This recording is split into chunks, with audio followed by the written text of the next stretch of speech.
Olá, pessoal! Nessa videoaula, nós vamos passar a falar sobre a vigilância de violências e acidentes.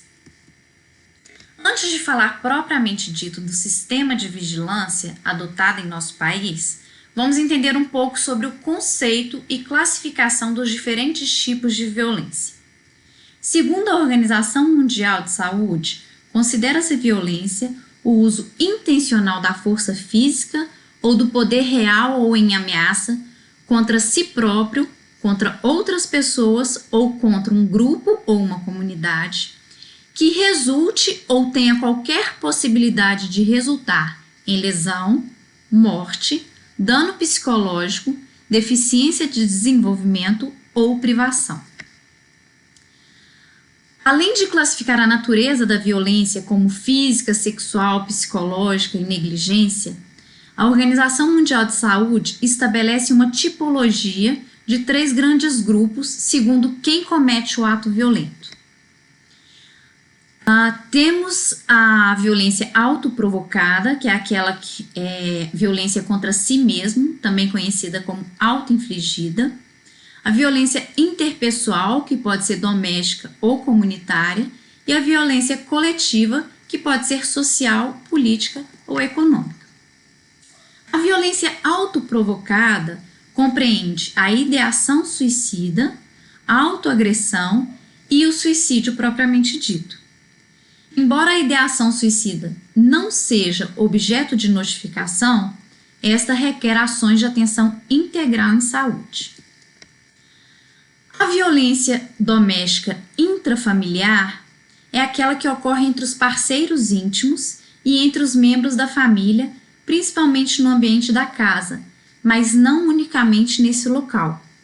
Pode ser cometida dentro ou fora de casa por algum membro da família, incluindo pessoas que passam a assumir função parental, e inclui também outros membros do grupo sem função parental, que convivem no espaço doméstico, como, por exemplo, empregados, pessoas que convivem no ambiente familiar e agregados. A violência extrafamiliar comunitária é definida como aquela que ocorre no ambiente social, em geral, entre conhecidos ou desconhecidos. E a violência coletiva, ela, como eu disse anteriormente, ela é subdividida em 3 grupos, mas diferente das outras 2 grandes categorias, essas subcategorias da violência coletiva sugerem possíveis motivos para a violência cometida por grandes grupos ou até mesmo por países. A violência coletiva, cometida com o fim de realizar um plano específico de ação social, inclui, por exemplo, os crimes carregados de ódio praticados por grupos organizados e atos terroristas. A violência política inclui a guerra e conflitos violentos que estão relacionados à política. E a econômica inclui ataques de grandes grupos motivados pelo lucro econômico. A necessidade de um sistema de vigilância de acidentes e violências se justifica devido ao avanço desses agravos no cenário da saúde pública.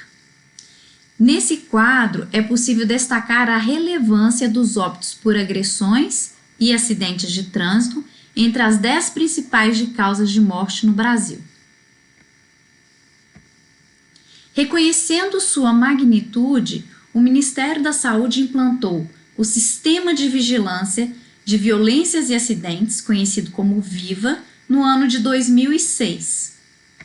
Antes do VIVA, a análise desses dados era realizado utilizando dados dos Sistemas de Informação Hospitalar, o CH, e do Sistema de Informação sobre Mortalidade, o SIM.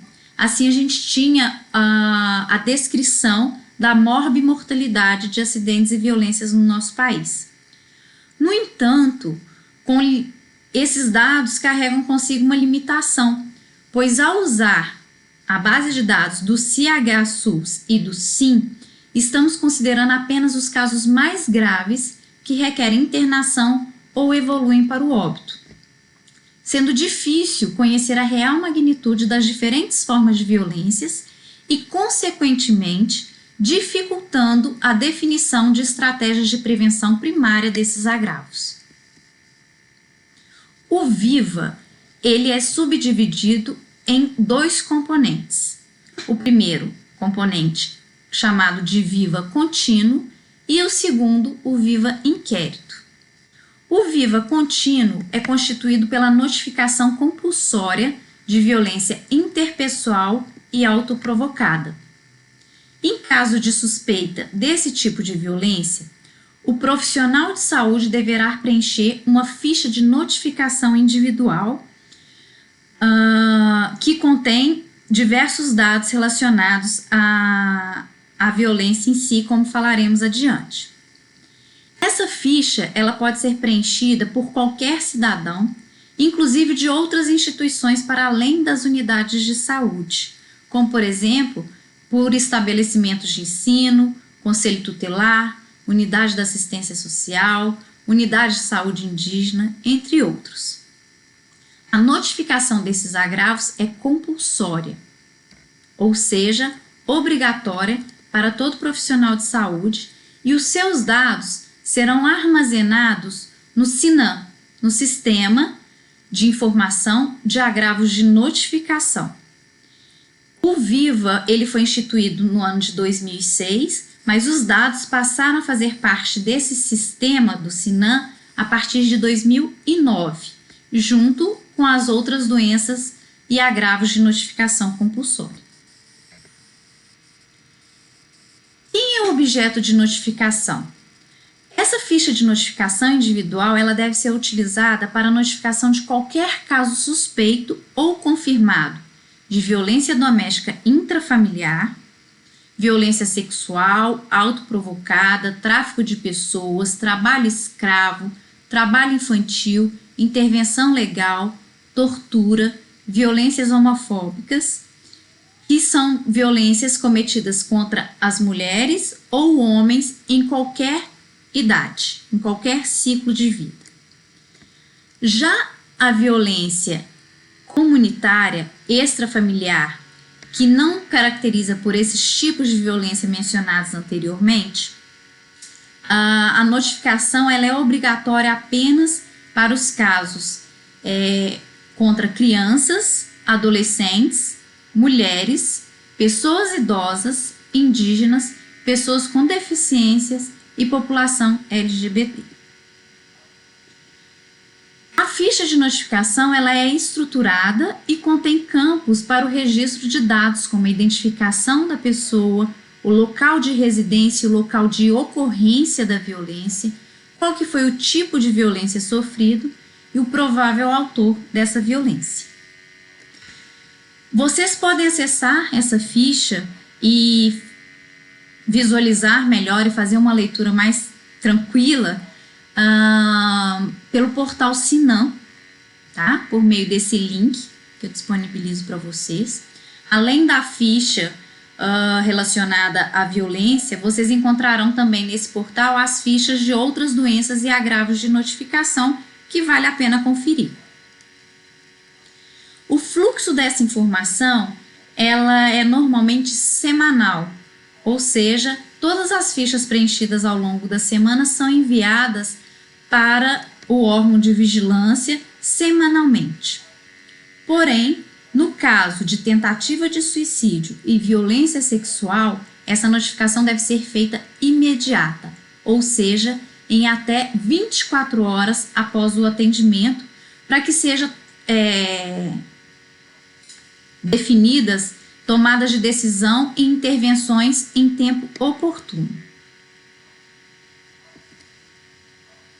Com relação ao segundo componente, ao VIVA inquérito, esses se constituem pesquisas que são realizadas nas principais portas de entradas hospitalares de urgência e emergência nas capitais e municípios do Brasil. Esse componente inicialmente teve uma periodicidade anual e atualmente as pesquisas passaram a ser realizadas a cada 3 anos.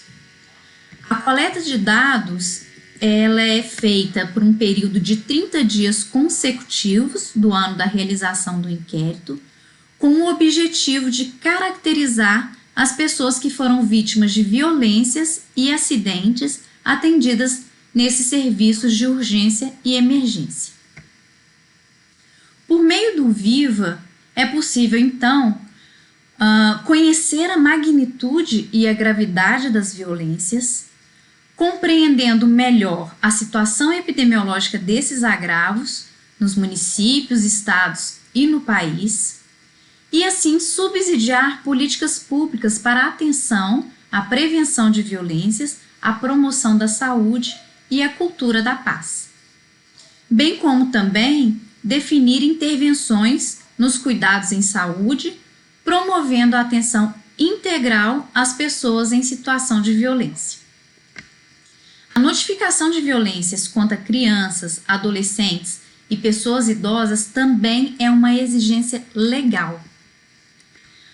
A comunicação de violência praticada contra crianças e adolescentes foi estabelecida como obrigatória pelo Estatuto da Criança e do Adolescente, instituído por lei em 1990.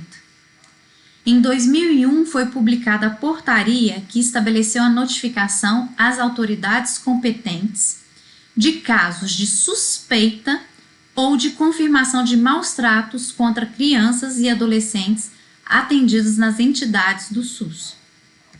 Portanto, além da ficha de notificação, o profissional que suspeita da violência ou detecte a ocorrência dessa violência deverá contactar também o Conselho Tutelar para encaminhamentos legais e investigação criminal.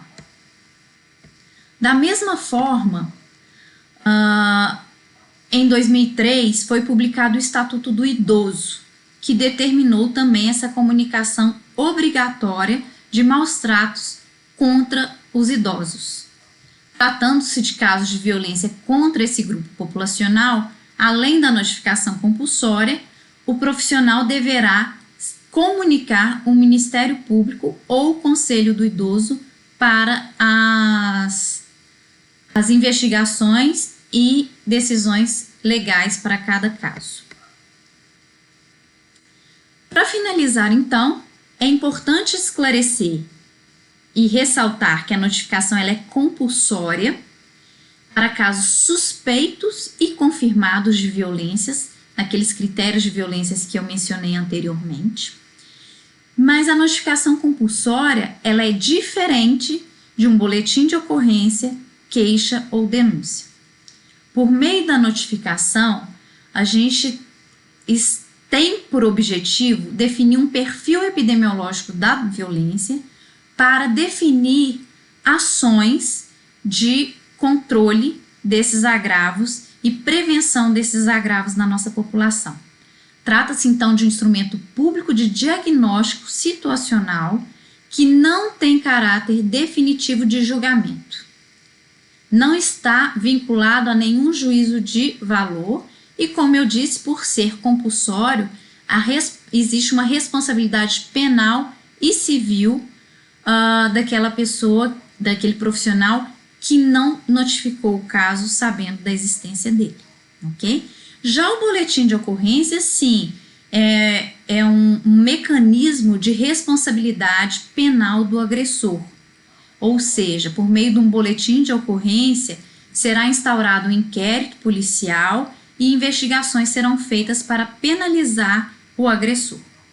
Então, no que tange à área da saúde e vigilância desses agravos, o nosso papel é de se fazer a notificação compulsória com o intuito de colaborar para a vigilância desses agravos e, assim, para as políticas públicas, minimizando a ocorrência desses na nossa população.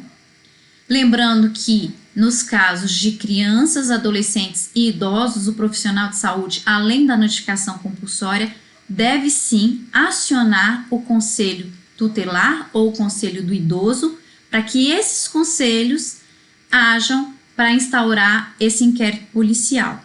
Não cabe ao profissional de saúde ou à vigilância fazer essa instauração ou responsabilizar o agressor penalmente. Ok?